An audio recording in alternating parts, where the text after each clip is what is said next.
you're supposed to know things. You're supposed to be the smartest person in the room, even though you may not be. So I wanted to kind of unlearn that. And I was grumbling a lot. It's like, oh my gosh, like, these guys are taking advantage of me. I'm such a cheap labor for them, blah, blah, blah. And I was like, regularly working until like midnight, and because there was so much work.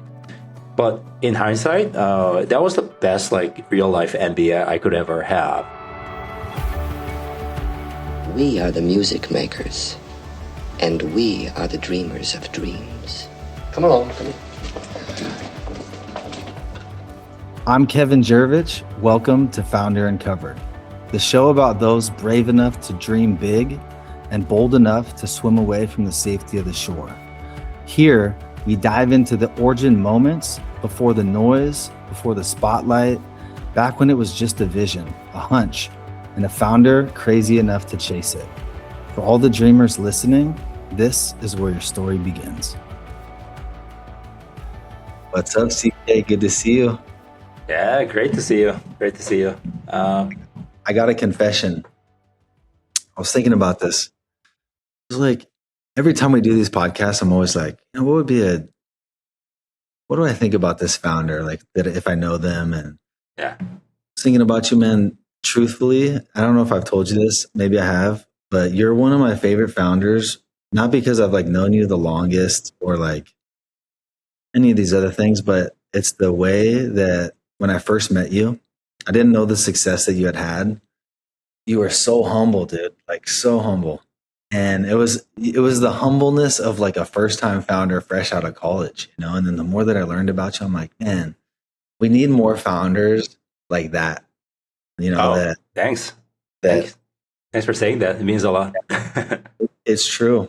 But thanks for being on the show, man. I'm happy that you're here. And you're actually the first Hubble expert that I also get a chance to interview on the Founder Uncovered podcast. So that's a cool milestone for me. Yeah. First of many to come, I guess. How are you doing? Great. The weather has been kind of crazy here in LA, but other than that, doing awesome. And my daughter has a spring break starting from next week, so we go to travel, for the next couple of weeks. So nothing to complain about. I don't know what it's like in LA, but anyone that's not in California, the last like week has been crazy hot. I'm in Santa Cruz. Is it hot down in LA? So where I am, so I'm by the beach, so it's not that bad. But like I hear downtown LA, that's like 95, and it's like like March. Yeah, I'm in Santa Cruz. Should be like 65, not 95. Exactly. I'm in Santa Cruz on the beach, and it was 91 yesterday. So I'm not going outside. Yeah. Meanwhile, New York is freezing. It's just the weather has been going crazy. Yeah, man. Okay, let's dive into it. You're a successful founder. Like, what was life like growing up? Did you always know you were going to be a founder? Did you want to be a doctor? What was young CK's ambitions? So absolutely no tie to like business or even like tech at all. So my father, so typical Asian family, I guess my father was a university professor, and he really stressed. So by the way, I was born and raised in Korea, and I came here for college, and I went back and came to California. So I've been living in California for the past 15 years. But growing up, I was in Korea, and my family really stressed academics. So my father was basically like, hey, if you have anything less than PhD, your life is a failure. And then, so I wanted to become a doctor without even knowing why. Like growing up, I thought that I was always going to be like some sort of doctor, a medical doctor. But if somebody would ask me, hey, like, why do you want to become a doctor? I couldn't even answer. So I studied like physics, biology, all of this, natural science. But back then, now I'm a naturalized U.S. citizen. Back then, I had a Korean passport, and I had to go back to Korea for army military duty because every Korean man has to serve in the military. Now it's like 18 months, but back then it was 3 years. So kind of like an Israel, situation where every man has to serve. I think for Israel, it's like men and women. But anyway, so I went back to Korea to serve in the military, but I learned that, like this was during the dot-com era, and the Korean government had like a special program. If you get a job at certain tech company, that could serve as, count as serving in the military. And of course, it was very competitive. And I was like, like I had no idea about it before I went to Korea. And I was like, like that's, really interesting. I could learn and, even make money while serving for military. So long story short, I hustled my way into one of the startups, and I worked there for about 3.5 years. So this was certainly not my company. I was just doing my duty. But when I joined the company, it was like 30 people. When I left the company, it was like 300 people. So the company grew really fast. They went public in the Korean Stock Exchange. So the company was really, really successful. Now, when I joined the company, I was the only non-engineer. Everyone else was an engineer. And like a lot of this like non-engineer work, such as raising money, even like taking the company public, came by me. So I was like, this junior guy. They hired you, the junior guy, and then you were basically taking this company to IPO? So it's like, a lot of paperwork, right? And I was a cheap labor for them. And again, I was the only non-engineer. So like, they were like, hey, you go do this. And then I had to learn everything. And you just imagine, as a physics biology major, like, what do you know anything about business plan, raising money, pitching your company? I had no idea. And this was like, early internet years. So we didn't have as much resources either. So probably Google search, that was the only thing I had. Like we didn't have ChatGPT or nothing. So I had to learn everything, and I was grumbling a lot. It's like, oh my gosh, like, these guys are taking advantage of me. I'm such a cheap labor for them, blah, blah, blah. And I was like, regularly working until like midnight, and because there was so much work. But in hindsight, that was the best like real life MBA I could ever have. So I'm really grateful for that opportunity now looking back. But anyway, that was my foray into startup, even though it wasn't my startup. I learned so much there. Yeah. So that's how I got into tech. That's an awesome story. I'm glad, maybe I don't know what ended up happening to the company, but it's rare to join a company that small for your first startup and actually see success. Because most startups that small, they don't turn out to be 300 people companies filing for IPOs. What was the result like at the end? Did that company, are they still around? Did they IPO? Was it successful? The IPO was successful, and the company is not around. And part of the reason is because the IPO, what happened to a lot of companies in the dot-com boom. So part of the reason why the company didn't go well after IPO was because IPO was so successful. So they, their stock price was crazy, and they raised a shit ton of money. And then all kinds of like random people show up. It's like, oh yeah, can you invest in this? Can can we do like joint venture in this? So the company eventually, this was kind of like after my time, but the company eventually got into like, all these different things. So I guess the lesson there, and I think a lot of founders took the lesson, because if you think about like the dot-com craziness, that was the first time the industry ever experienced something like that. So a lot of people, made the rookie mistake, and the money was around, and you didn't have the discipline. So I think a lot of founders took their lesson, but this company was not exception. I mean, they were like I guess like a result of their own success. Yeah, I think we hear this often as founders, like, hey, don't raise too much money, right? We don't, too much money too quickly, too soon, you're going to run into problems. And I think we hear this, but then most founders kind of brush it off like, oh, I don't really care. I want to raise a ton of money.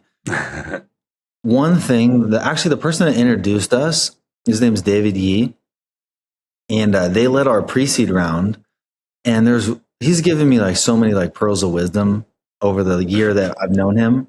But like one thing that has stuck with me that like I continue to operate under is, we raise our seed round, it's $4 million, and we're putting half of this away in a bank account, and we're operating on 2 million, so that we can kind of keep this like not scarcity mindset, because you still want to be on offense and you still want to be pushing the boundaries, but operating under limited resources allows you to be a little more scrappy, think outside the box. Do you really need that standing desk? Like all these like little things that can add up. I think that's so important, that idea of like, sometimes it's better to do, sometimes you could do more with less early on, and take smaller, more calculated bets. Yeah, so that's a great tip. Not only like the philosophy of, hey, out of like X, let's take this much and then pretend that we only have this, but also practical tip there, right? Like, the thing is like you can create as many different bank accounts you can, and you don't have to put everything in one account. And just by seeing the numbers, like human psychology works, like, oh, like we have this much in the bank, versus if you don't see, that money, it's different.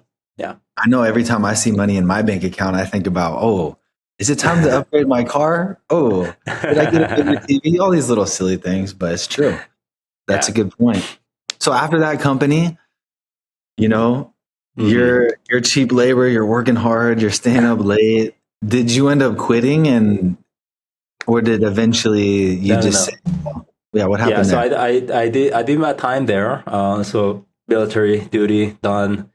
And turned out I didn't graduate from college. So like I went back to Korea. I went to Michigan for college, and I had like a semester to go. So I came back to the States and finished up the semester and graduated. And I thought that I was going to go to like MBA or something, some sort of graduate school.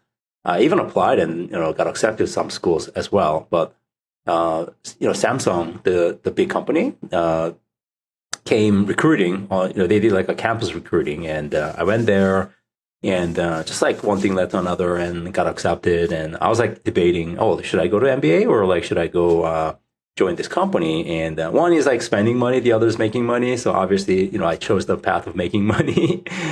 And that was my journey of my Samsung journey. I ended up working at the company for about 4 years. But even when I was working at Samsung, obviously a big company, I still had that like bug because I had the startup experience. So I got to experience that, and I got plugged into the startup ecosystem. So I was putting together like meetups or conferences. I was like trying to stay close to the startup community, even though I was working at this big company. And I was probably the only person at Samsung who ever kept in touch with the startup community. But I met this guy who already had been a serial entrepreneur at that point, and he was starting his own company. And now this was during Web 2.0 era. So like I started my tech career in, I guess, like .com. But now this was like Web 2.0 was a big thing. And this was like content creation, UGC, social, these things. And this guy was starting a company, and I was, like we were grabbing dinner together all the time, and we were like literally like drawing some like stuff on the back of the napkin and kind of thinking about the next company together. So I joined him as a co-founder of my first company. I was a co-founder, co-CEO of that first company. How was being a co-CEO? I know like my first company that I started, I was a co-CEO, and I think in hindsight, like thinking back on it, I haven't actually thought about this until you literally just said this. I think we called each other co-CEOs because it was uncomfortable for one of us to be like, I need to make the final say. Did you run into that? Because my philosophy now is there needs to be one decision maker. It doesn't mean that person is a dictator and makes all the decisions.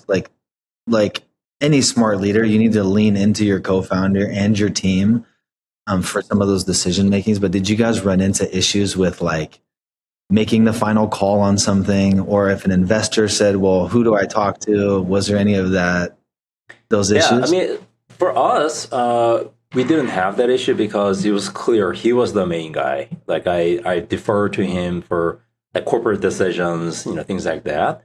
But I had my own, areas as well. So he and I, like his name is Chester. So Chester and I still are good friends to each other, and I have great respect for him. And then I think the co-CEOs, it can work when you have like a clear areas of ownership. And hey, for this, you got this. And for this area, I got this. So like a very clear division of decision making and ownership. But at the end, you're absolutely right. I mean, there has to be one person who make the final decision. Otherwise, you have a logjam situation. And for those, I think there should be one person. Yeah. I think even with like co-founders, even if you have a different title, like a CTO, right? Obviously, like, yeah, that person's going to deal with more of the tech and the code. Yeah. But you got to trust. I think at the foundation level, it's like if you trust your co-founder and the roles are explicitly laid out, you need to trust that they can handle them. But I think sometimes what can happen is like if marketing's kind of lagging, the other person, the CTO, can look over their shoulder and be like, "Hey, what's going on over here?" Yeah. It's okay. But you got to trust that person has it under control. Yeah, and not try to step on too many toes, because I know sometimes I can do that. Right. Yeah. No, I know exactly what you mean. So yeah, it's a delicate balance, right? Like trusting, and also like if you just trust and then not say anything, that could be seen as like you don't care, and you don't want that either. So like I think a good balance would be kind of like presenting your ideas first. So you kind of like put it, invest the time thinking about that problem. It's like, hey, in my opinion, like I feel like we should do X, Y, Z. But then you're presenting it as an option. But then, hey, as always, I'm completely trusting you. You can just consider this. But then if you don't like it, you can just like throw this in the trash can right away. Like, I don't care. But like if I were you, I would do X, Y, Z. I think that's a good approach where you proactively suggest the idea so that you care. But then you also trust the other person. What ended up happening to that company that you and Chester co-founded? So we got lucky. We got acquired by Google in relatively early years of the company. So we got acquired in year 3 of the company. So what happened was, so this was, by the way, back in Korea. So we were the leading blogging software company in Korea because we thought that, hey, Web 2.0, UGC, the one of the most important tools for UGC is blogging tools. So we actually bought a small software. This was like an open source software that was kind of trending. And we bought that software. And then that person also joined the company as well. But we commercialized the open source software. So we had an open source community as well. But we were also developing sort of like a hosted.com version. Very similar to WordPress, actually. We didn't really reference WordPress that much, but like we ended up being very similar to that company. We ran this company, and then we had users. We became like number one service in Korea. A lot of bloggers and creating content. What happened was Google launched in Korea, and Korea is a very interesting market. Google has majority of internet search market shares everywhere in the world. Like if you go to any country, like Google is number one. There are 3 countries Google is not number one. That's Russia, China, and South Korea for some reason. Because South Korea, we had a very strong incumbent, Naver. And what Naver did was they kind of blocked off indexing by search engine, any other search engines, because Naver also had a search engine. So they kind of blocked out everyone from indexing their content. The other thing that they also did was producing a lot of internal content. So like they hired a lot of bloggers and created like a bunch of like blog content and then kept it kind of like walled garden. So Google didn't like that. So Google was like, okay, so like if these guys are playing, like unfairly, what should we do? And they thought about like kind of like, hey, let's create our own content as well and then index that content. So that's why they bought us. It was a good deal. The company, we had really good engineers and they ended up joining Google. Some of them are still working at the company. So it was good outcome. Talking about that outcome and like maybe one step before that, like how does one get acquired by Google? I think about like acquisitions and like Google, Apple, like these companies are kind of a dream. You don't usually start a company to like thinking about like, oh, I can't wait to sell it. But at some point, when you think about getting acquired, that's like a dream scenario, right? Because the resources, the reach, the distribution, the brand, the logo. How does one get acquired by Google? Did they like send you an email out of the blue? Did they reach out? Did they call you? How did that work? Yeah, so they reached out to us. The deal took north of a year actually. So it wasn't like, I mean, sometimes Google just goes and then buys a company in like 2 months or 2 weeks. But for us, it took like a year.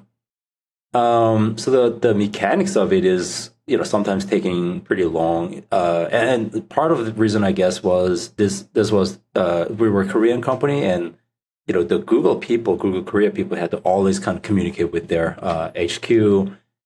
But yeah, we got reached out by corp dev person in at Google.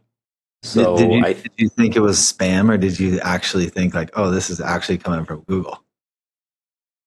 So I think it was initially, it could have been email, but then like we eventually ended the meeting in person. And then we became, acquainted, and then we were like talking in person a lot. So yeah, like people say companies are only bought, not sold, right? So it's like you got, like you can't try to like sell yourself. At that point, you might look desperate, but you gotta be reached, out by the acquirer, and then that's typically when the deal happens. But in the meantime, you gotta be out there. You gotta be known. Like if you're not known, even if the corp dev person or potential buyer, they try to like buy other companies, you're invisible. So you have to be always out there. You have to kind of sell yourself all the time. So you got to be known, but that doesn't mean that you're trying to sell your company. Yeah. So once they reached out, you guys met in person, a year of DD back and forth. Do you remember just going back to that moment? Number one, I don't know if you can disclose this, but what did you guys get bought? How much did they pay for the company? People love numbers. That's always interesting. And then number two, once the deal closed, do you remember that moment or that day that happened? Yeah. No, I can answer the second part. The first part, Google said no disclosure. Happy to talk about my, the numbers for my second company, because the second company acquirer didn't have that, clause. The deal, and like I was texting with Chester, I remember very clearly that everything done, and the next morning, we were just like texting each other, and then like so happy that the deal was over. First of all, because the deal took a long time. Secondly, we knew that this was going to go out, and then this was the first company that Google bought in Korea, and then we could get that publicity, and then we're joining this company where we learned a lot, where we could learn a lot. So everything working together. Like we were just like chatting, like, hey, like this is so great. I remember that morning. Yeah, we were like just chatting, like texting each other. And from there, it was just like we got sucked into the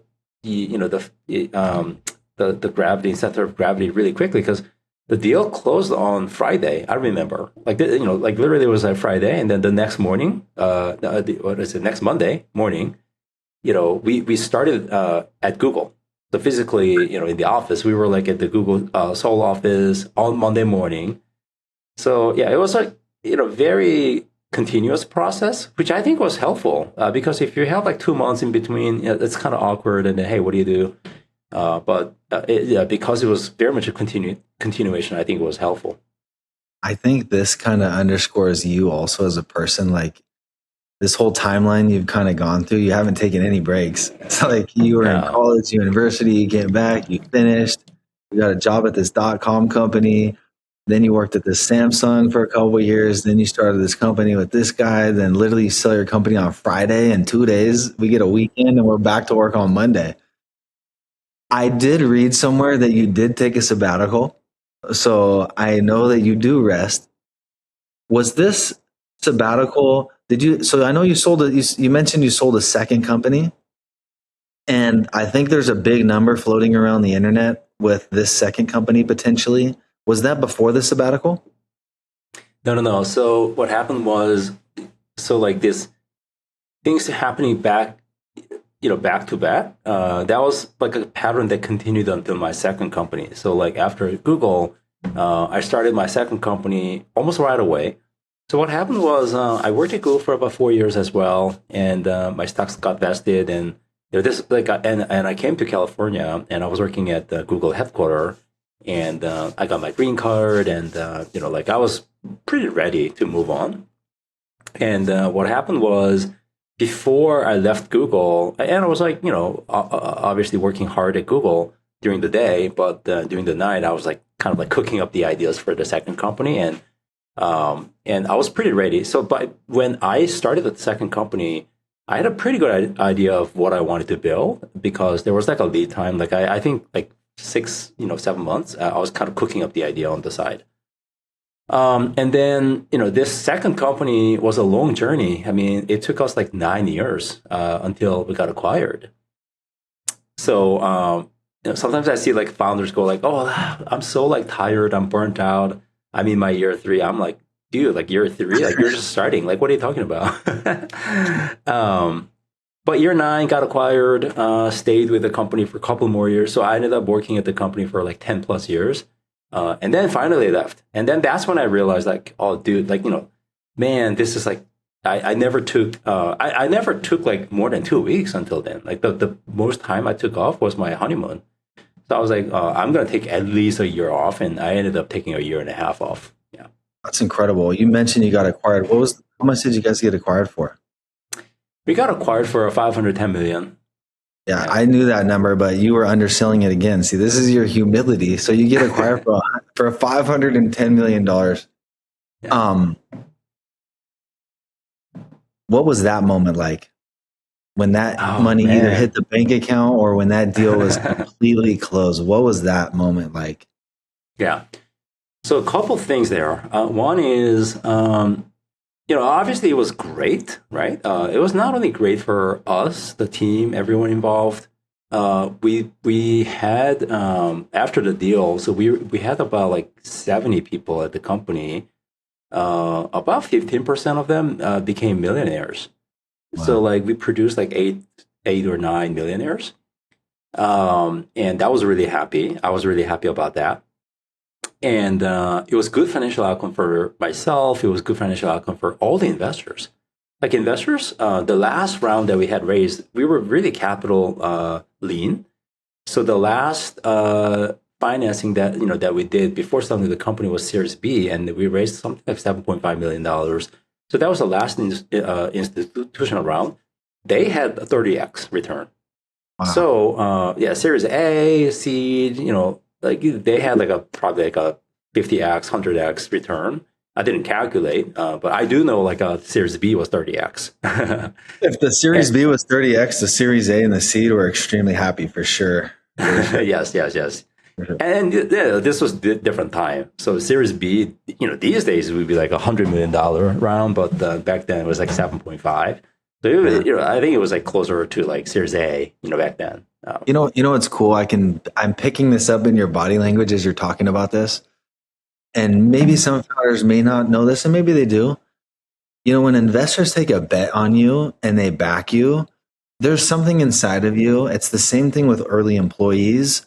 It's like more than anything, I want to prove these people right. Like more than anything, like these early employees that taking a bet, they're getting paid less. These early investors that are investing when there's like semi-product market fit, but there's a lot of uncertainty. Like that is part of my core motivation every day. Of course, the vision of the product and the impact that it has is like another core motivation, but being able to pay those investors back one day, that 10 plus X return, or being able to, like you said, make 8 or 10 millionaires for these early employees that sacrificed. There's no better feeling for that. Absolutely. Yes, these people trusted in you, believed in you. So you want to definitely return the favor. The other thing, it of course goes the other way as well. Like people who didn't invest, and you have like, it's like, all right, that's fine. It's business, but you want to prove them wrong, right? It's like, hey, F you. The silent assassin. I love it. Yeah, I have a little list in the back of my mind filed away from early rejections for sure. They don't motivate me as much, but I haven't had a 500 million plus exit yet. And so maybe one day if I do, I'll recall those. Okay, so after this, you get I don't even know how many years that was. That was probably like 20 straight years of work that you did, Yeah. including college. You finally decide to take some time off. Yeah. What was That that was like? great. Yeah, that was really great. When I left this company, my second company, it was a long journey. And I, like I started researching about like before doing sabbatical, like before you do anything, you do research first, right? So like I actually had a pretty systematic approach to this. So I was like, hey, if I want to do this, I want to do this right. And I was interviewing some people, and I was like researching some articles. There was this really fascinating article written by Lenny. I forgot his last name, but he's like a very famous podcaster now. Rachitsky? Yeah, that guy. Yeah. And he had a newsletter article about sabbatical, and I read it, and that was really helpful. He said, 1 year seems to be the minimum time, but if you can't take 1 year, it's fine. You can, still take some time off. And then, yeah, he has some other stuff. So I was like, hey, like, I want to take at least a year off. And what I wanted to do was, first of all, intentionally try to not to like schedule or plan for this, because that's what some people like. One of the first mistakes some people make, because they're such a founder. They bring founder mentality to everything, including sabbatical. So I wanted to kind of unlearn that, and hey, like I'm not doing work here, so let's not plan things, and then see what happens. But that was my approach. Removing deadlines is like, and calendar invites and calls is like way easier said than done.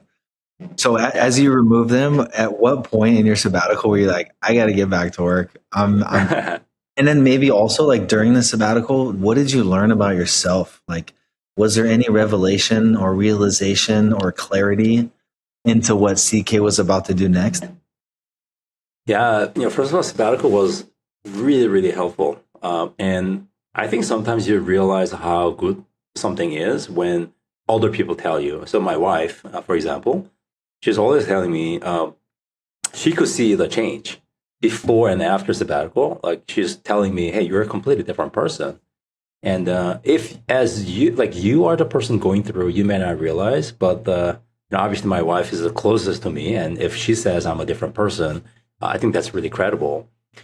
What happened was, so sabbatical, during the sabbatical, I tried to figure out what I wanted to do next. I was like, okay, so not only like I can maybe try some different things. So I ended up like investing in a lot of companies and funds. I invested in like 55 companies, as an angel investor, and I was trying to help other founders. So that's one thing I did. So my schedule was not like empty. I wasn't working, but like I had like Zoom calls, sometimes even like back to back. But these were like, energy giving. Like I could take energy from these meetings. So one thing I realized was it's not really about how many meetings you are having or how many people you meet. It's really about, hey, am I spending energy or am I gaining energy? And when you meet inspiring people, like you get energy, right? So that was a really good thing. But more than anything, I try to just like talk to people, like being in LA. So I used to be in the Bay Area for 10 years and I moved here in 2020. And one of the things, very different about LA is tech is just like a small part of the industry, small part of the world. You have so many different kinds of people, so many different people doing different things. So I intentionally try to get out of my tech bubble. And then I made a rule of like, hey, like I want to talk to as many people as possible in different parts of the industry or like walks of life. And, those meetings were just like nothing fancy. Like I sometimes reach out and then try to grab coffee with them. And I typically say like, hey, how's life? How's your life going? Yeah, and people go crazy. Like, it's just such a simple question, right? It's like, how's life? But people would like speak for 20 minutes, 30 minutes. Like, are you happy? Like, ooh, yeah. Yeah, something like that, right? Something like that. So like that was my realization. Like people want to be heard and people have amazing stories. And just by, asking that thought-provoking question and listening, you can learn so much. So that was my, I guess, like biggest takeaway from or the benefit from the sabbatical, just being able to talk to so many different people. How about the one of the probably most important people in your entire life of all time, your wife? Like when they say something like that, that means something. That means a lot. She spends Yes, the most time with you more than anybody. yes, yeah, And when the people around us that are the closest, they see our stresses, even though they may not say it, or they see our personality quirks or changes. And being a founder or working for that amount of time is great. It's stressful. It's hard. yeah. I was always on the edge. I was always stressed out, and I had like a sleep trouble. Honestly, like I think a lot of founders have sleep trouble. Like I couldn't easily sleep. Like when I was running the company, even when the company was doing okay, I was always kind of stressed out, and I was on the edge. But sabbatical, and I like when I was running the company, it's like you're the founder. Everybody wants to hear from you. You're supposed to know things. You're supposed to be the smartest person in the room, even though you may not be. So like I always had to be like carrying things around. But sabbatical experience was completely opposite. I was mostly listening to other people. I was trying to learn from other people, and I realized, oh shit, there's so many things that I can learn from other people. So, humility, like being able to listen, being able to read other people. My wife is telling me as well, like in terms of like my social skills, being able to read other people, I became much better after sabbatical. Because you just took meeting after meeting and you were listening Yeah. and doing some level of due diligence when you're doing all these investments. And you mentioned something about calls today. And I've probably for the last 5 months, I'll just share something personal. Like I've been doing so many calls, right? And I think part of the job as an early stage founder is like, you got to be the chief everything officer. You got to sell, you got to onboard new customers, you got to grow your team, you got to organize sprint planning and design meetings. And pretty soon, like your calendar starts to dominate you, I like to say, which just basically means I wake up, I look at my calendar, I'm like, what the heck do I got to do today? Okay, boom. And then I'm basically in the matrix from like 6 a.m. to 3:30. And then I finally get a little bit of time at the end of the day. And I told my team today, this morning, right before this call, actually, I needed to have a mind shift because I started looking at these calls as like to-do lists where it was like, okay, next one's done. Okay, next one's done, right? Instead of looking at each of these as opportunities, right? An opportunity to learn or to grow or to get better or to connect with my team or to connect with a potential investor or partner. And I like this idea of focusing on the things and the calls that give you energy. And even sometimes the ones that don't, if we mentally, like I'm going to put a little sticky note on my computer with one sentence that motivates me and reminds me of these calls, that these are opportunities, not tasks. Well, I like that. Yeah, Okay. I love it. So after we take some time off, we're energized, we're feeling good, the wife loves us at an all-time high.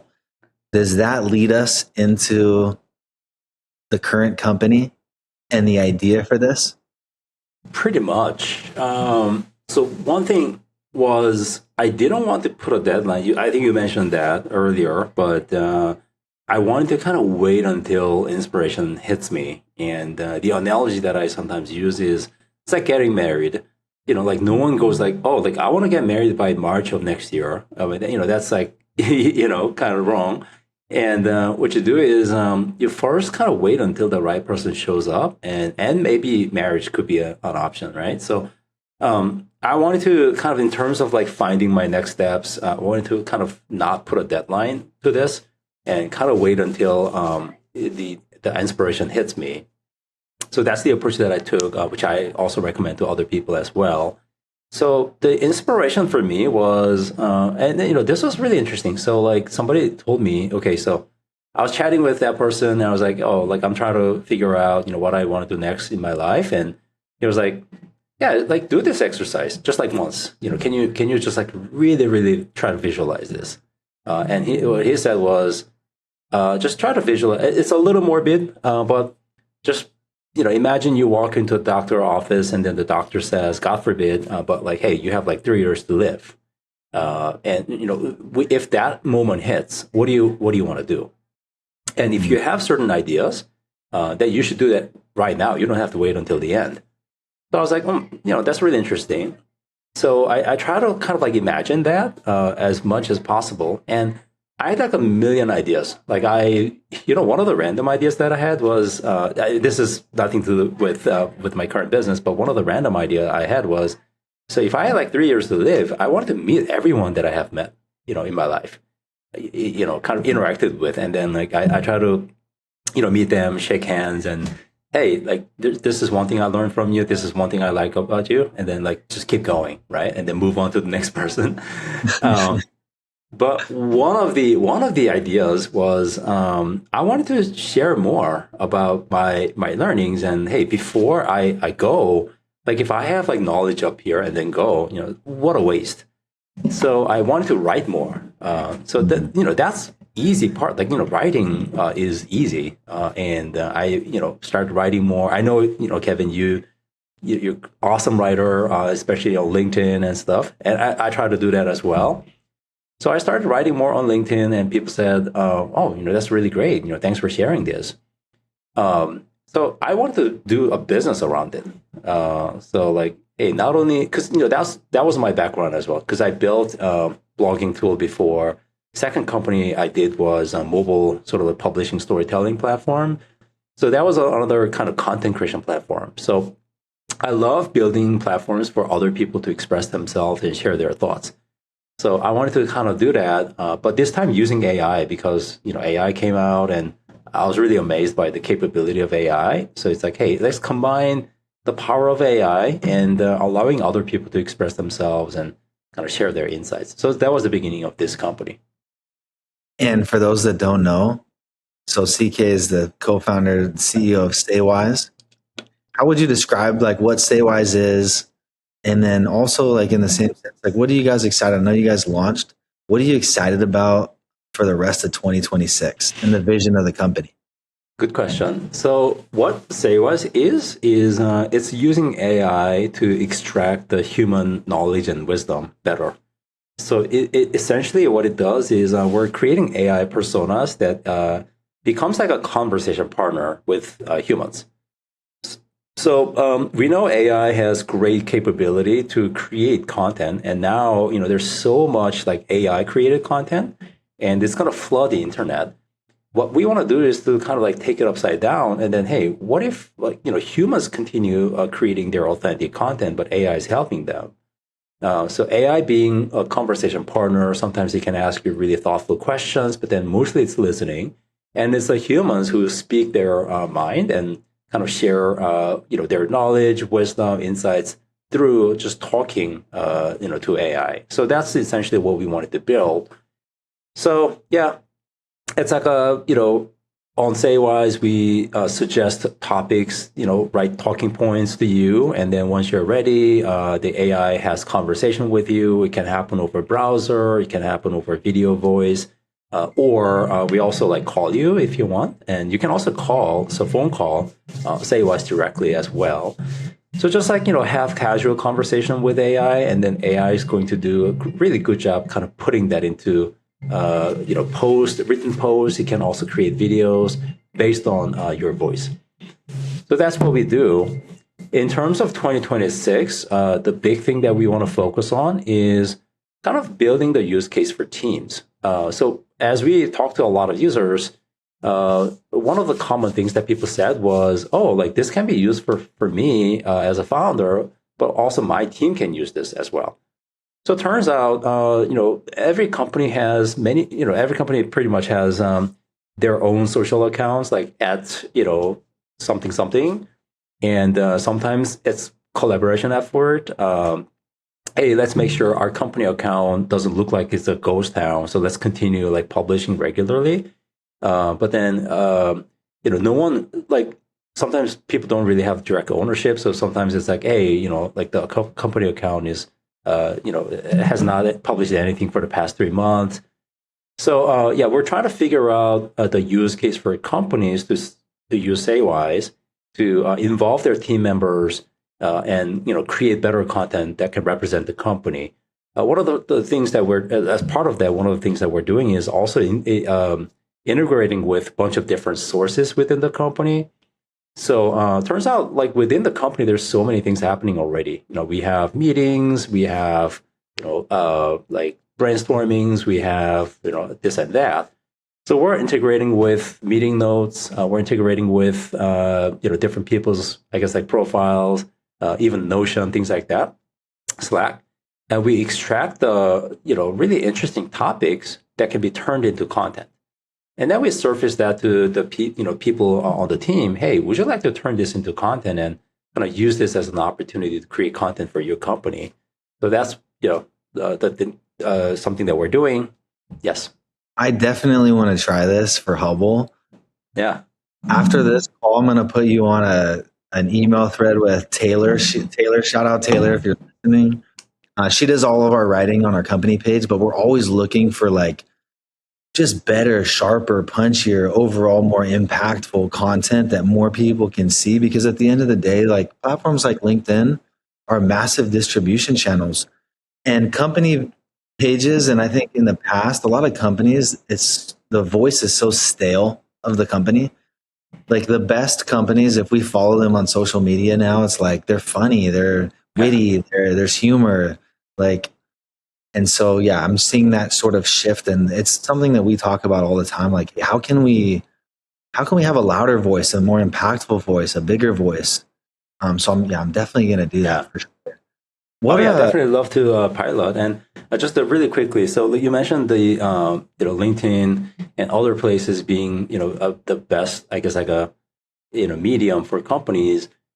Yeah, it's really remarkable. Like content creation in a way has become like it's not an option anymore. If you're not doing that, you're kind of falling behind. And I know that there are some founders or marketers who are naturally good at it. It's just like comes out like really naturally. So you're like gifted. But turns out there's a lot of people like founders, marketers who want to do it more, but they don't know how to do it. They don't have time. So that's when we can be helpful. Where hey. Yeah, we're kind of suggesting, hey, would you like to talk about these 5 things? And then if you're ready, you just have a really casual conversation, and the rest of it will be taken care of. So yeah, I definitely agree. LinkedIn being a really important channel. We'll definitely link your website in the show notes. And so anybody that's interested in that and wants to check out Saywise, I think one thing that I've learned about UCK is I wouldn't bet against you. People say the same thing about Elon. Don't bet against Elon, whether somebody likes him or not. It's like there's a humbleness about you. Your personalities are much different. But a lot of the things that you've worked on have been successful. I think that's like a common theme. Even as we went through this timeline today with your life, like for somebody early on that's trying to build something, what signals should they trust and maybe lean into? And what in your past have you just completely ignored and trusted your instincts on? That's a good question. Sometimes, so like again, during my sabbatical, I met a lot of founders and sometimes investing, and that's when I realized this is really interesting. Like I was trying to figure out what would make investors kind of like go like, "Hey, I want to drop everything and I want to write check for this person." And versus somebody can be really like eloquent and smooth, but then you're like, oh, I'm not really sure, right? So I met these people. So sometimes I meet some people. I mean, of course, that doesn't mean that every one of them will turn out to be successful. But we're talking about that first moment where you're like, oh my gosh, this guy's crazy, this girl's crazy. What makes them like that? And my conclusion was, like an obsession into like one thing. Like, have you like met like these people who are like crazy about one area, and then when it comes to that particular thing, they go crazy, and then they're like completely different person. They might be like weak in other areas in life, including social skills. I mean, they might be extremely weak, like weird people. But it's like when it comes to this thing, this guy, this girl is crazy, and right, and they think about it all the time. And that's when they form a really unique perspective. And then they're like, oh my gosh, I'm surprised that we're not doing XYZ. Like, I'm going to make this happen. So, and they're like thinking, so they're like crazy obsessed about that one thing. So when it comes to that thing, they have this certain authority, a certain aura, I think it's really that. Like, does that person have this one thing that they're crazy about? Yeah. I love that answer. Yeah, that versus like entrepreneurs, like sometimes you see people who are like, hey, I want to do a startup. I don't know like what I want to do, but then, like seems like startup is a really good way to make money eventually. And, it's kind of fashionable. So I want to do startups. I don't know what I want to do, but like I want to do startups. Sure. I mean, you could succeed that way. I mean, you can eventually figure it out. But I have seen more people who want to do startups kind of like started that way, kind of fail early because like a lot of times these are smart people, like high quality people. And they like when they hit the first wall, because I mean, startup is like, walls after walls and just like a really, really challenging. And when they first hit the challenge, that's when, because they have a very weak base. They don't have this one thing they're crazy about. It was just like a startup that they wanted to do. So I saw a lot of people like kind of crumbling at the first challenge because they don't have a very deep basis. Yeah. You have to have that, like you're talking about. Basically, we've all seen quotes about being a founder, but I'll just be honest, most days are going to be challenging and they're going to suck early on. That's just the reality of it. And if there's not that obsession and that passion and that undying, just when I wake up out in the morning, that why of why I'm starting this company just pulls me out of bed. If that's not there, it's going to be really hard to make it like you did 9 years before getting acquired, right? Like there's a lot of rain and not a lot of sunshine early on, and you got to be able to withstand that. When you think back on your life, and I look at you, just between you and I love the Golden State Warriors. They're my favorite basketball team. Shout out Steph Curry. They're not doing so good right now, but during their heyday, when we had a bunch of championships, I feel like you're right at halftime, right? It's like, and the Warriors, they can have an unbelievable halftime, or they can even be down at halftime. It doesn't even matter. And they could just go crazy in the third quarter and they win by 30. This happens all the time. I feel like you're right in the middle. Like you've had a great run, this first half of your career, but you're just kind of hitting your stride. When you think back on it and the success that you've had, if you had to attribute it to like one attribute or one core thing, what would that be? I guess mission driven, not quitting easily. I mean, especially for my second company, there were enough moments when I wanted to just like, hey, fuck it, I'm out of here. But I kept going. So you could call it energy, you could call it longevity, but I think like I thought about that actually. So why did I keep going? Is it the desire to avoid failure, or like where did it come from? And I think it goes back to like sometimes it's like a very simple question. What would I do if I'm not doing this? And I was thinking, okay, so like all my life I've been building content creation platforms, so probably I'll be doing another content creation platform. And and we were in the mobile space, and mobile was a big thing. So I had no doubt that like mobile applications will become more important. So I'll probably do something about mobile. So it's like, oh, dude, I mean that's the same thing that you're doing right now. So. I like part of that is a calculated move. It's like, hey, if I'm not doing this, like realistically speaking, what would I do? Like, do I have alternatives? And if not, then you just keep going. Yeah. Is your dad still with us? Yes. Well, I know he wanted you to be a PhD and a doctor, but I guarantee you, even if he hasn't said it, because sometimes parents can be stubborn, I know he's proud of you. What a journey you've been on, man. And I'm excited to see the second half of this, because it is halftime for you unfold and support your companies and your mission. And yeah, thanks a lot, man. It was great talking with you. Yeah. Thanks, man. Thank you so much. Thanks for listening to Founder Uncovered. If you found this conversation helpful, please follow the show notes so you don't miss out on next episodes. We also have a newsletter where we profile early stage founders sharing tactical advice you can use right now. You can find the link in the show notes. One conversation can change everything. I'll see you next time.